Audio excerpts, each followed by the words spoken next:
आज मैं आपसे बात करूंगा एक उस मानसिकता के ऊपर जो मानसिकता एक इस तरह का विरोध है कि बस सिर्फ ये ना हो, वो ना हो, ऐसा ना हो, वैसा ना हो। बस ये विरोध, बस इतना विरोध भर होता है कि मोदी ने ये कर दिया, मोदी ने वो कर दिया, मोदी ऐसा नहीं, मोदी वैसा नहीं, ये नहीं, वो नहीं, फलाना ठिकाना हमका। ये सिर्फ मोदी विरोध से शुरू होते हैं और मोदी विरोध पे ही खत्म हो जाते हैं। मोदी का विरोध मैं भी करता हूँ। आपको ये बता दूं, यदि आप मुझसे पूछें कि मोदी को किसने बनाया, तो आपसे मैं एक शब्द में कहूँगा, मोदी को मैंने बनाया। मैं कौन हूँ? मैं हिंदू राष्ट्रवादी हूँ। I love RSS, I love BJP, but I love Hindus more. देखिए, ये सवाल मैं भी आपसे पूछ सकता हूं कि मोदी को किसने बनाया। आप भी कह सकते हैं मोदी को मैंने बनाया, और लाखों लोग ऐसे हैं जो कह सकते हैं कि मोदी मैंने बनाया, क्योंकि मोदी को मैंने और आपने ही बनाया है। मोदी उस वैक्यूम से बना है जिस वैक्यूम में आपको अन्ना आंदोलन याद होगा, जिस अन्ना आंदोलन में लोग, मेरे और आपके जैसे लोग जब निकले थे हम घरों से, वो पूरे जो भ्रष्टाचार था कांग्रेस का, जो भ्रष्टाचार ही शिष्टाचार है, जो एक कल्चर बन गया था और आम आदमी धक्के खाता रहता था, ये वो आम आदमी नहीं है मक्कार केजरीवाल का, ये एक कॉमन मैन है, जो व्यक्ति है, जो आप और मेरे जैसे साधारण लोग हैं, जो सिर्फ अपना काम करना जानते हैं और हमारा मेहनत आना मिल जाए बस। हमें न ऊपर की कोई आशा नहीं है और न वो टेबल के नीचे से जो मिलता है उसकी आशा है। तो मेरे और आपके जैसे लोग, जो हम हमारा काम करना जानते हैं, जो हम काम करते हैं उसके बदले में हमारे घर चलते हैं, बस हम वही लोग हैं। हम और बदले में कोई उम्मीद नहीं करते, हमें कुछ नहीं चाहिए इसके अलावा जो हम हमारे प्रयत्नों से अर्जित ना करते हो। वो ऐसा कुछ भी नहीं चाहिए, सिर्फ वही चाहिए जो हम अपने प्रयत्नों से अर्जित करते हैं। लेकिन कष्ट तब होता है जब हमें हमारे प्रयत्नों के बराबर भी मूल्य नहीं मिल पाता। और वही कसक जो 6-7 दशकों की कसक रही थी, वही मोदी को बनाने में कामयाब रही। और वही लोग जिनके दिलों में ये कसक थी, और मोदी ने भी आने के बाद यही बोला था कि मैं प्रधानमंत्री नहीं बना हूं, प्रधानमंत्री वो बने हैं जिन लोगों ने पीढ़ियों तक, जिनकी पीढ़ियों ने दिए लगाए हैं, जिनकी पीढ़ियां मर खप गई, जिनकी पीढ़ियां घिस गई दिए लगा लगा के, राष्ट्रवाद की लो अलख जगाने में, जिसे राष्ट्रवाद कहा जाता था। वही दरअसल में एक हिंदू के मन में दबा कुचला, जो स्वाभिमान कुचला गया था पिछले 1000 साल से, वो हिंदू राष्ट्रवाद की ज्वाला ने मोदी को खड़ा किया है। मोदी का विरोध मोदी विरोधी भी करते हैं और मोदी का विरोध मैं भी करता हूं। फर्क सिर्फ इतना है कि मेरा मोदी का विरोध वहीं होगा जहां हिंदू की और राष्ट्रवाद की भावना जहां कमजोर होगी और मुझे ऐसा लगेगा कि यहां मोदी अच्छा काम कर सकता था, मेरा विरोध वहां रहेगा। लेकिन मोदी विरोधियों का विरोध पक्का वहां रहता है जहां पर भारत सशक्त हो रहा हो। वो कभी भी वहां नहीं बोलते जहां गुंडई, अपोजिशन, करप्शन, भ्रष्टाचार, निम्न स्तर का बिहेवियर जहां पर हावी होता है, वहां मोदी विरोधी सटके से सटक जाते हैं, चुपके से निकल लेते हैं, दबे पांव निकल लेते हैं। वहां ये कभी विरोध नहीं करेंगे। मोदी विरोधी कहते हैं प्रशांत किशोर ने मोदी को प्रशांत किशोर ने जिताया, मोदी को जिताया। मैं कहता हूं, फिर मेरे मुंह से निकलता, घंटा जिताया मोदी को मैंने जिताया है, मोदी को मैंने जिताया है। मैं सोशल मीडिया एक्टिविस्ट हूं। मैंने अपनी भावनाओं को सोशल मीडिया पे लिखना शुरू किया है। सोशल मीडिया पे नहीं, हम उस समय भी लिबरल्स के प्लेटफॉर्म के तले हम मेमने जैसी अपनी आवाज में बोलते रहते थे, पत्र लिखते रहते थे, ईमेल आया तो ईमेल करते रहते थे, पत्र लिखते थे। समाचार पत्रों में हमारी आज की भड़ास 15 दिन बाद समाचार पत्र छापता था, वो भी एडिटेड होके कि फलाना ठिकाना, और वो सब पठनीय हो जाए। जो आधी हमारी होती थी और आधी उनकी, जिनको उनके अखबार बेचनी हो। वो सारी चीज़ों से जब हम हताश होके निकले और सोशल मीडिया जैसा एक प्लेटफॉर्म हमारे हाथ में मिला, वो सारी भड़ास निकली है लाखों लोगों की। मैं कहता हूँ, मैंने मोदी को बनाया है तो मैं अकेला नहीं हूँ, मेरे जैसे लाखों लोग हैं जो आज बिना अपना मेहनताना लिए अपना हजारों घंटे दे चुके हैं अपने राष्ट्र के स्वाभिमान के लिए, अपने हिंदू धर्म के स्वाभिमान के लिए, जो सनातन काल से चला आ रहा है, आदिकाल से जो स्वाभिमान चला आ रहा है, उसके लिए हमने कई घंटों दिए हैं। अपनी आंखें और उंगलियां जो टाइपिंग पे होती हैं ना, जो टाइपिंग पे जो उंगलियां होती कीबोर्ड पर, वो हमने हजारों घंटे का श्रम दिया है। एक एक व्यक्ति का सैकड़ों घंटे का श्रम है, और जब आप लाखों लोगों का ये श्रम जोड़ेंगे तो वह हजारों घंटे का निकल जाएगा। मैं भी उसका पार्ट हूं। आप भी यदि मोदी समर्थक हैं और 2014 के पहले से अगर आप मोदी का राष्ट्र का और हिंदू स्वाभिमान का अगर समर्थन करते आ रहे हैं, तो आप भी मोदी को बना रहे हैं। प्रशांत किशोर के लिए कहते हैं कि मोदी को 2014 में इतना बड़ा था, तो फिर मोदी के इतने चुनाव क्यों हारे? फिर वो कहते हैं कि अरे मोदी इतना बड़ा थोड़ी है, पंजाब जीत के बताया। तो फिर मैं यही कहता हूं कि प्रशांत किशोर इतना बड़ा था तो फिर पंजाब जितवा देते। प्रशांत किशोर इतना बड़ा था तो फिर उद्धव ठाकरे को हरवा देते। क्यों मोदी गवर्नमेंट वहां पर नहीं बना पाई? प्रशांत किशोर इतना बड़ा था तो बंगाल में मोदी को जितवा देता। चलिए मैं मान रहा हूं कि वो इस बार मोदी के साथ नहीं था, वो इसके साथ था, ममता बनर्जी के साथ था। तो प्रशांत किशोर मैं आपको बताता हूं प्रशांत किशोर क्या है, मैं आपको बताता हूं। मेरा बच्चा है और एक आपका बच्चा है, ठीक है। हमने अपने बच्चों को पाल पोस के बड़ा किया। मोदी मेरा बच्चा मान लीजिए और योगी आपका बच्चा मान लीजिए, ठीक है।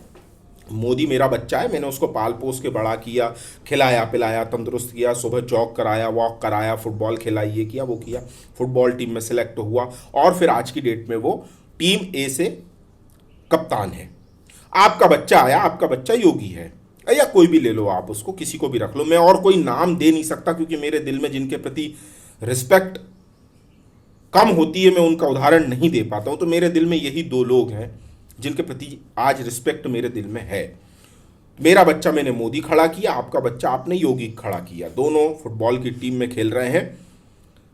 टॉस हो रहा है, प्रशांत किशोर आता है, वो देखता है यार मोदी का ये साइड अच्छा है, योगी का लेफ्ट लेग अच्छा है, हेडर अच्छा है, और दौड़ भी अच्छा तेज लेता है। मोदी मेरे ख्याल से अभी 7-8-10 साल से खेल रहा है, तो थोड़ा इसके पैरों में चपलता तो है लेकिन तेजी कम है। योगी अभी 1-2 साल से 3 साल से खेल रहा है और ऐसा लग रहा है कि तेजी से फुटबॉल लेके दौड़ सकता है और गोल पोस्ट में भी अटैक करता है, और अपने साथी खिलाड़ियों की भी ये बाउंडिंग अच्छी कर रहा है, और इसने बैक में भी सपोर्ट अच्छा लगा। ऐसा करो, योगी को सपोर्ट करो। अब प्रशांत किशोर जैसा जो घाघ आदमी है उसको आप प्रोफेशनल मान लीजिए, उसको आप कोई एक्सपर्ट मत बोलिए, वो कोई भी ये काम कोई भी कर सकता है, ठीक है। वो अपने काम में माहिर है, मैं ये नहीं कह रहा हूं, वो जो काम कर रहा है उसमें माहिर है, लेकिन वो इसको जिता रहा है, हरा रहा है, इसमें कुछ को वो काम नहीं है, और ये बिल्कुल डेमोक्रेसी के खिलाफ काम है। आप एक पक्ष का समर्थन लेके अगर उसको काम कर रहे हैं तो डेमोक्रेसी इसको अलाउ नहीं करना चाहिए, क्योंकि ये एक तरह से मैनिपुलेट भी हो सकता है। आप किसी की सही बातों को अगर बता रहे हैं तो कोई दिक्कत नहीं है, यहाँ कोई परेशानी नहीं होती। चलिए मैं वापस से आता हूँ प्रशांत किशोर पे।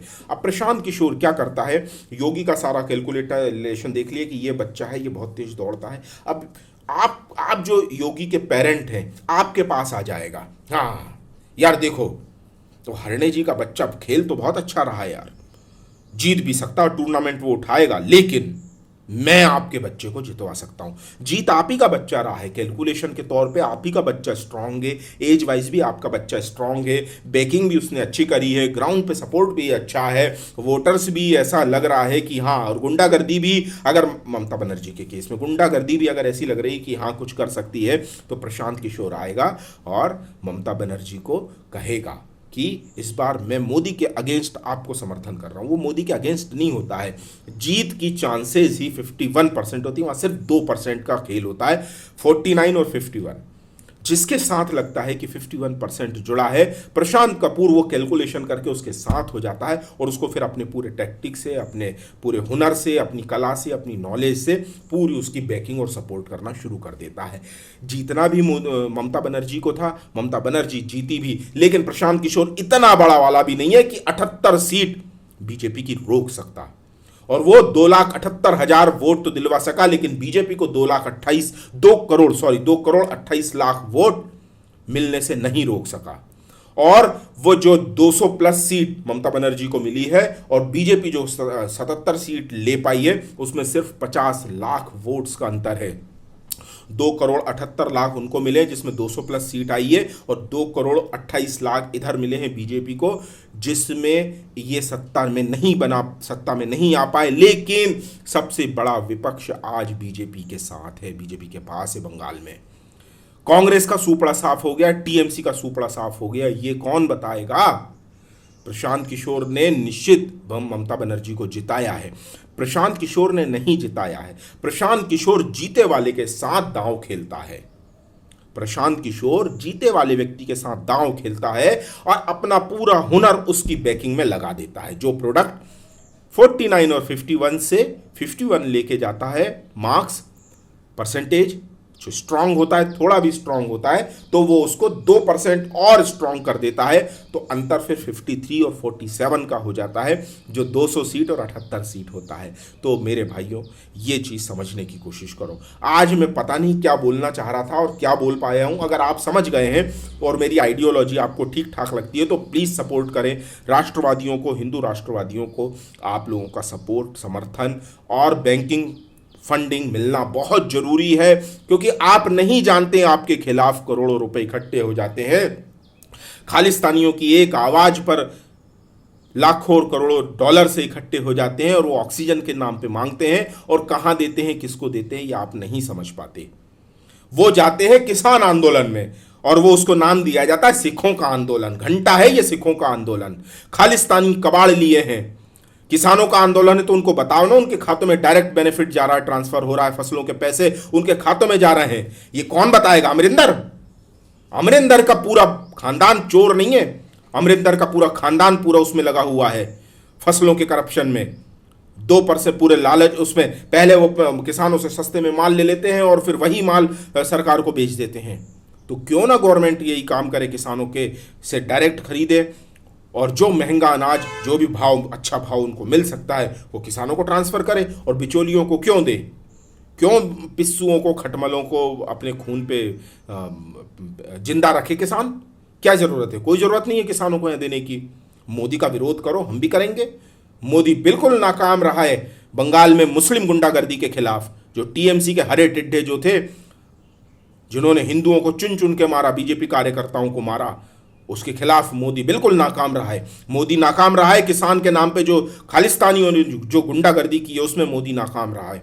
मोदी नाकाम रहा है शाहीन बाग में, शाहीन बाग की गुंडागर्दी, और शाहीन बाग का जो सीबीआई का ऑफिसर जो घर से, वहां से ऑफिस से खींच के लाया था और उसको कितने 200 चाकू मारे गए थे, वहां मोदी रहा है। सरस्वती जना, जिसको घर से बीजेपी का समर्थन करने की वजह से घर से खींचा, उसकी बहन के सामने उसको लेकर गैंग रेप करके मार डाला, मोदी वहां नाकाम रहा है। बीजेपी के समर्थकों को घर से उठा के ले गए और मार के टांग दिया पेड़ों पे, मोदी वहां नाकाम रहा है।